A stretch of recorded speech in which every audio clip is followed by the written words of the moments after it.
Hi guys, I'm Hugo. I'm happy to present here. I live in northern Minnesota, so the Bemidji area, if anybody's familiar.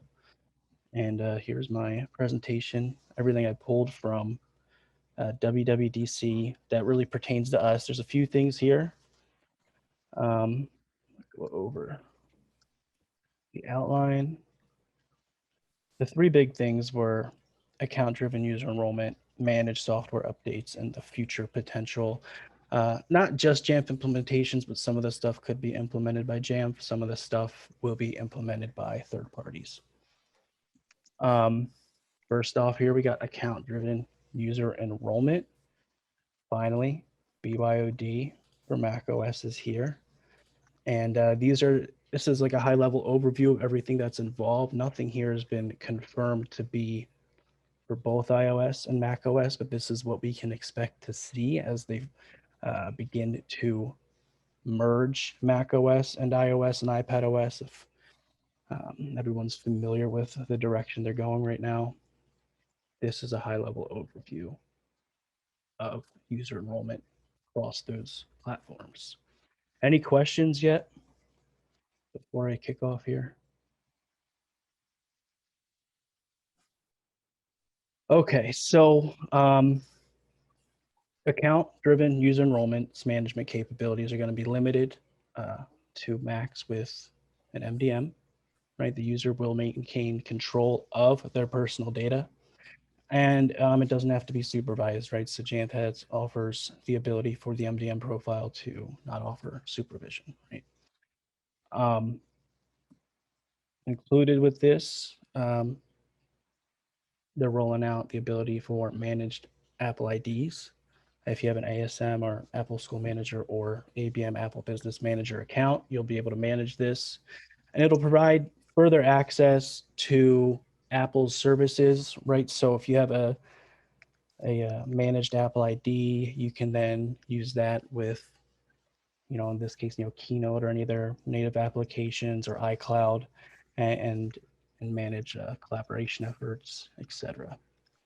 It'll also support implementation with some IDPs. The first thing they rolled out was support for Azure Active Directory. And then, of course, with the managed Apple IDs, we get managed applications for user enrollment. So this is coming out with a macOS Monterey, and the managed apps must be installed into the applications directory. We'll also be expanding a restriction to managed applications via a configuration profile for copying and pasting. So now you can literally limit the abilities of the end user to copy and paste out of, say a document you don't want them taking information from. And another cool thing is you can force a required app down now when the end user enrolls. So if anyone's familiar with, Jamf management or any kind of management, that really eliminates some of the headaches you get when you're pushing out a package and it doesn't come down, or you need to continue to create new policies for separate automated tasks. That's a really cool feature. I'm excited for that. And with the managed applications, we get data separation as well. So those applications will have, their own container, especially if the end user has the same application on their personal device already. Separate encryption key will also come down with that. And it's all stored securely within the separate volume that has that separate encryption key. Cool. Just wanted to chime in here with some questions, Hugo. So this is, first of all, super exciting. I don't know, does anyone else can see this happening in their organization, being able to do BYOD for macOS? Maybe it's just... I'm excited. There's one of our clients that has really been looking for this, and they've asked several times. Their thing, though, so in order for them to get value out of this, they would need to have CrowdStrike, McAfee, and Cisco AnyConnect on the computer. Do you think like endpoint protection like CrowdStrike and web proxies like McAfee will be able to work with this user enrollment type thing.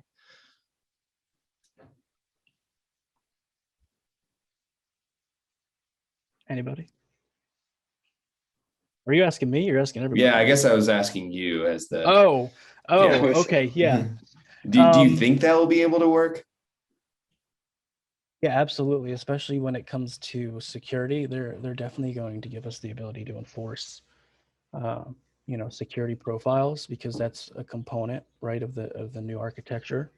Well, I'm The just M1 wondering architecture. how that's because in order for this to work, in order for BYOD to work, you kind of got to separate the user data from the corporate data somehow. And when you look at an endpoint protection solution, it's not really doing that. Maybe they could like container it so that so CrowdStrike could only monitor the traffic that's coming in through their enterprise apps. But I kind of wonder at what point those different applications that we use will support this new model. Well, see, now you got my mind spinning on Wandera, because Wandera does that, right? They add, for example, if they implemented Wandera into Jamf Protect, and Wandera offers kind of a security filter on an edge level, right? So it'd be, you could have a network filter from Jamf Protect integrated with a system extension, right?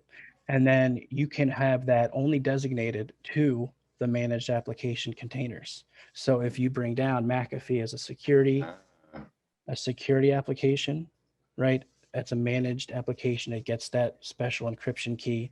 Then Wandera via Jamf Protect can then handshake with that and say, hey, we'll implement these security features for this application or these applications. And then anything outside of that app or those apps, right? You'll be, you'll have your privacy. It'll be like your personal device still. Yeah, I that's mean, interesting. That might help GF get kind of on the cutting edge of some of this stuff. Whereas I'm pretty sure, other applications will kind of lag behind as they like to, the ones that are more Windows focused. yeah. And then even from the Jamf Connect aspect with Wandera, with their LDP integration, same thing. This managed application authenticates through the managed Apple ID that's associated with their IDP, and boom, that application is now corporate only. So Yeah, if they sign out, that handshake's not there. Now they're back to using their personal profile within that application outside of the management framework. cool. Yeah, that sounds pretty exciting. Here's something I'm kind of wondering about this. And I know that Apple pretty much always, skews more to the consumer than the enterprise with most of their features and stuff. But we've got a vendor that has we've got about 10 or so contractors through this company who help us in our engineering department. So they've got access to our code and all that kind of stuff. And we're currently requiring them to enroll in Jamf, enroll their Macs in Jamf through the existing BYOD, mainly so we can ensure they have patches and updates, stuff like that. But with the BYOD MDM profile, if they're an admin on their Mac, they can just go in and remove that MDM profile, and we don't have any visibility into anything. So I'm wondering if with this we could somehow or another or force GitHub, for instance, to for their Git commands only be able to allow them to to get our code down to the protected volume, and then we've got that added security of, if I don't know, if we deactivate their account, they no longer have access to that volume in our code. Because that was one of the things we were wanting to do, is if one of these folks leaves our project, we can lock their Mac or wipe it so they don't still have our code sit around on their Mac. But if they're an admin, they can just remove their MDM profile, and then we got nothing. Yeah, well, if this is gonna, maybe Hugo, you can speak more to this, but if this is like iOS, if they remove that profile, it would remove all the data as well. So it removes every managed app and all the data inside that managed app. Do you think that's what's going to happen for macOS, Hugo? That's precisely what I think is going to happen. And I think it's the right move. Yeah. Interesting. Because also like enrolling someone's personal device into Jamf at this point, it's not really BYOD. So even from like their end, you're kind of getting access to probably more than you should in that situation. So it's going to be better on both sides. So the user will know that you can't access anything outside of those enterprise apps. And you as an enterprise know that you can, if they do remove that profile, your data is protected.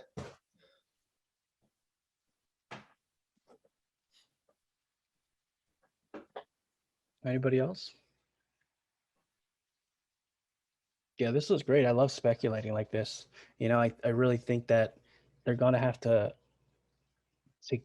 always give the end user the ability to remove that profile. But with these new management capabilities, being able to remove that profile will then give us as the admins the ability to say, hey, if this profile is removed, wipe this out. I think this is good stuff.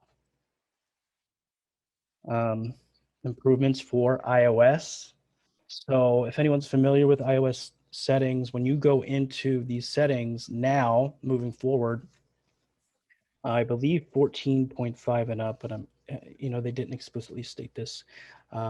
You'll be able to see your managed Apple ID profile with your picture and your managed Apple ID email address listed in your settings application tab. It'll also give you the ability to, see what is managed on your iPhone in an easier way. And then they moved the iCloud Drive to the Files application as an option within that app, to access this. This is where I get excited because if anyone's managed macOS before 10.13, has anybody in here been managing since, Snow Leopard or Mavericks? Yeah, we have some yeses. I don't see the chat. Well, then you know how much of a PETA it was to stop people from updating and screwing everything up. So starting in 10.13, iOS 11, iPadOS 13, and tvOS 12, but specifically macOS, they gave us the ability to lay down a plist or configuration profile that had the settings to say, hey, defer this for 90 days, but it left us with that option, up to 90 days, only defer the update. And that was it. So we're a little limited. With 11.3 Plus, right, they're giving us added functionality. We're able to now allow for incremental or a major release updates, right? So we can now differentiate, or will be able to differentiate, say, hey, 11.3.1's out, let's go to 11.3.1. We can't go to 11.4 yet because of XYZ security setting. It's still limited to the regular deferral that was implemented starting in 10.13, and we're still limited there. So this restriction profile is coming in the future. But here's the kicker with Monterey. They finally gave us the ability to schedule updates, which is huge because it's been just a nightmare, right? Having to write scripts, having to do something to give the end user the ability to interact, yada, yada, yada. Now within the configuration profile settings in a future Jamf release, we'll be able to give the end user the option, right? We'll say through the native notifications, we'll give them the ability to defer, right? And then we can also enforce a certain number of deferrals. So we can say, hey, we only want this end user to say restart, later, or remind me tomorrow 10 times, 5 times, whatever. And we can set that down. So that is huge. In my opinion, it's going to make our lives a lot easier. It's going to give the end user a little more control, and it's just more transparency. It's just a win all around. And I've been waiting for this for years, literally years. I was like, why didn't they do this in High Sierra? Yeah, so that's really exciting. I ran into some weird issues, and they kind of just resolved themselves over time, but it was with the 11.2.3 patches and like 11.3 patches, it was causing me all kinds of weird issues where some users were seeing the update and others weren't. And I could try to push the update, but for some reason it wasn't available in system preferences. It was like, this is the biggest mess I've ever seen with software updates, and it would take like multiple reboots and then it would magically appear. It's just, I've messed around with preference files and all kinds of stuff, and it seemed like time just finally made it so that those users could actually update to the latest version. But yeah, I'm glad there's a lot of improvements happening to this update process, because like Hugo said, I've been very annoyed with it lately.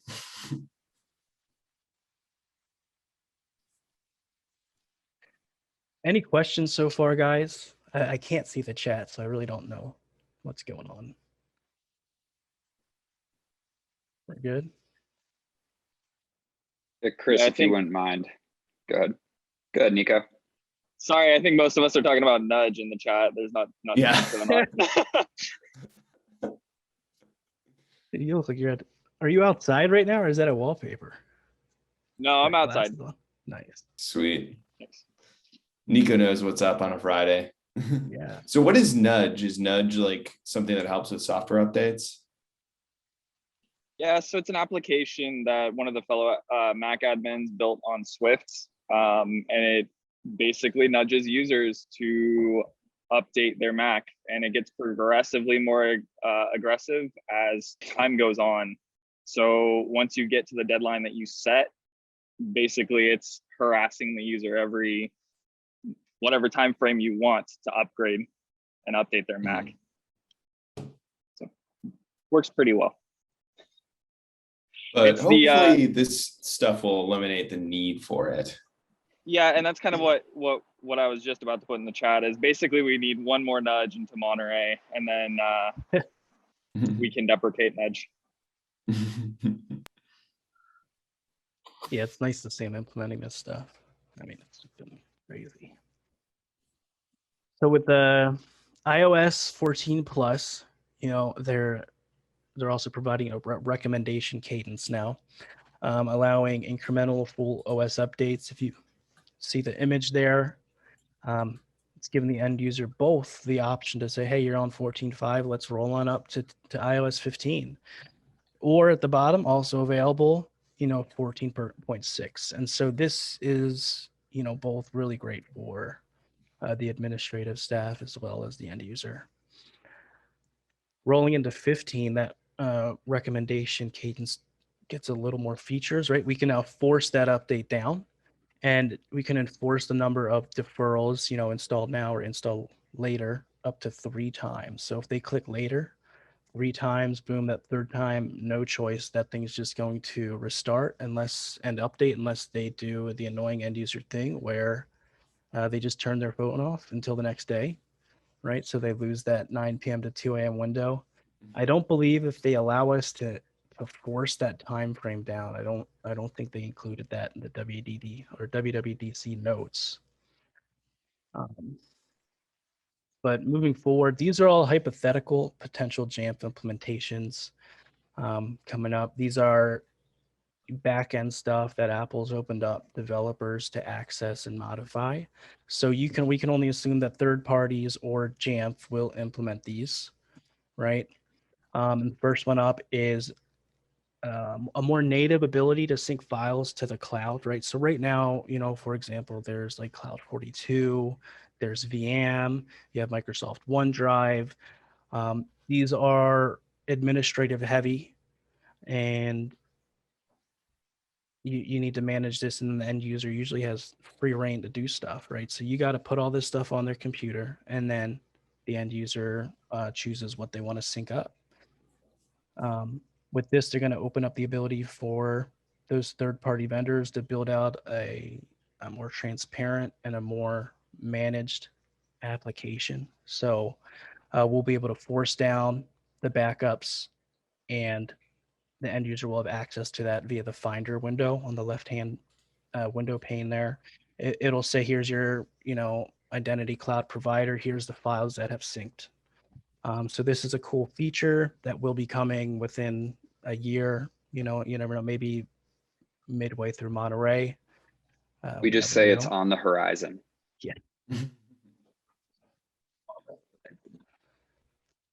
Another native function they're going to add is passkeys and iCloud keychain, as well as passwordless sign-in. So they'll be giving third-party vendors the ability to more natively include their password software into macOS, right? So instead of getting maybe a pop-up window with your 1Pass, for example, drop down, it'll just autofill, or it'll allow those passwords to pass encrypted to your keychain. This is super up in the air. I really have no idea what people are going to do. Is anybody interested in this or have any insight into what they think they might do with this?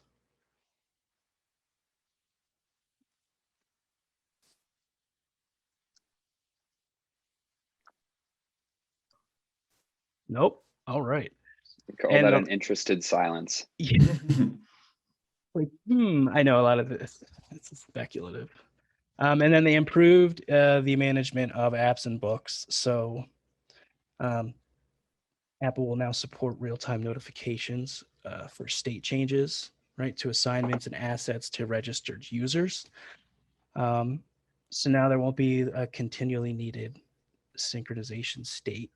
And users will get notifications, and then they can interact and get the book, the app, the whatever, a little more quickly instead of waiting for the MDM to sync up and push that out.